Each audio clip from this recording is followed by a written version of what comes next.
Alright guys, so Ruel Fusion day number 3, we have a champion training event and an artifact enhancement event to do. I had originally planned to skip the last milestone of the training event, but now I'm actually thinking I might push for this because of other factors. I also want to quickly go back on yesterday's video about the drop rates of the dungeons because we have a couple more values to look at to help you really determine which one to choose.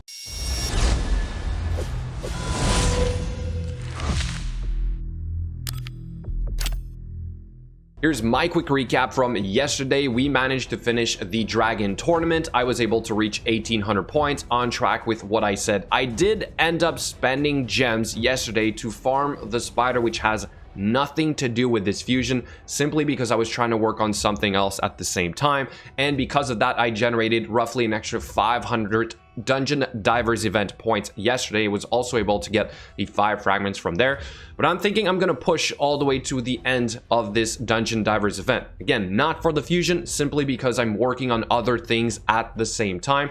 So a little bit the same concept here for what we have ongoing in the game, right? So the artifact enhancement event, I will probably try and do more, right? I'll get back to that in a second. Same thing with the champion training event. I might also try and do more.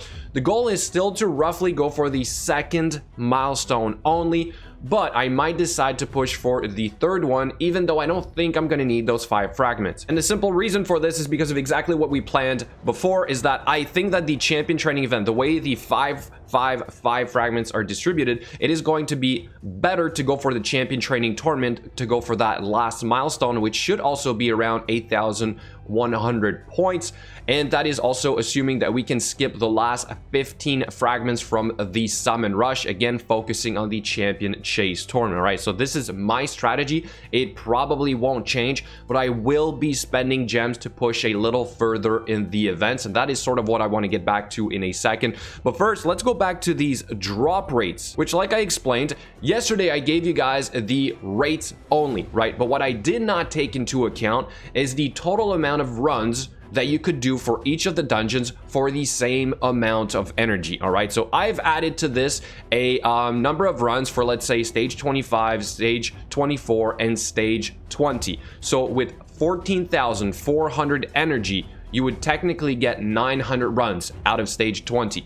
824, 720 out of 25. And then if you reflect that with the rates, you technically end up with a very similar quantity of 5-star legendary items. For instance, it would be 49 for stage 20, it would be 66.2 for stage 24, and 63.9 for 25, therefore better for those pieces specifically. If we look at the 6-star legendary, we would have on stage 20 18 of them, for 29.6 on stage 24, for 30.2 on stage 25. But also you would technically have, because of the difference in runs, 18 more pieces on stage 24, 18 more 6-star pieces.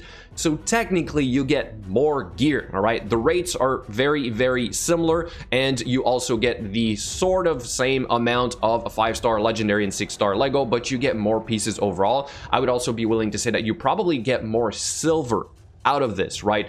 So I'm gonna remove my sort of a best gear recommendation for stage 25, and I'm gonna say overall just stick to best value, which is stage 24. So what we're thinking now is that probably they're going to fix these rates, or they're going to tweak them a little bit so that it is better to do stage 25, because I have farmed both of them, and I'll say right now, I don't like stage 24 because there's a block revive champion on the second wave, which can screw up your entire run. I can maybe recover on stage 25 when I don't necessarily nuke the first wave, but it's very hard to recover on stage 24. Again, I gotta fix my teams. I'm still at 75% success rate. Until I do that, I'm sticking to stage 20. It continues to be the best for fusions overall because you still have better points for tournament points, Dungeon Divers points. You get less 5-star legendary gear, you get less 6-star legendary gear, but 100% success rate, which means you don't waste energy. It's a lot faster.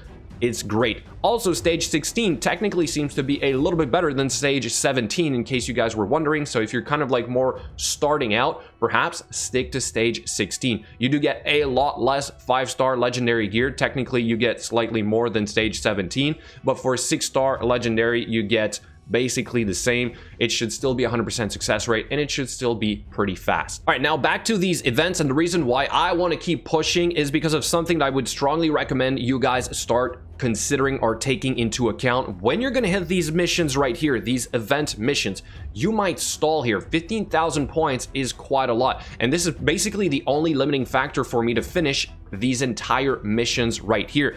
And as you can imagine, there's more of those, right? So if they don't line up when there's a lot of events ongoing at the same time, you're gonna stall there. It's gonna be a little bit harder for you to complete that. So if there's, let's say, only Dungeon Divers event, then you can only really farm dungeons. But if there's champion training, you can rank up some food at the same time. If there's an artifact enhancement, you can spend some silver. So therefore, you have more resources going towards completing this mission.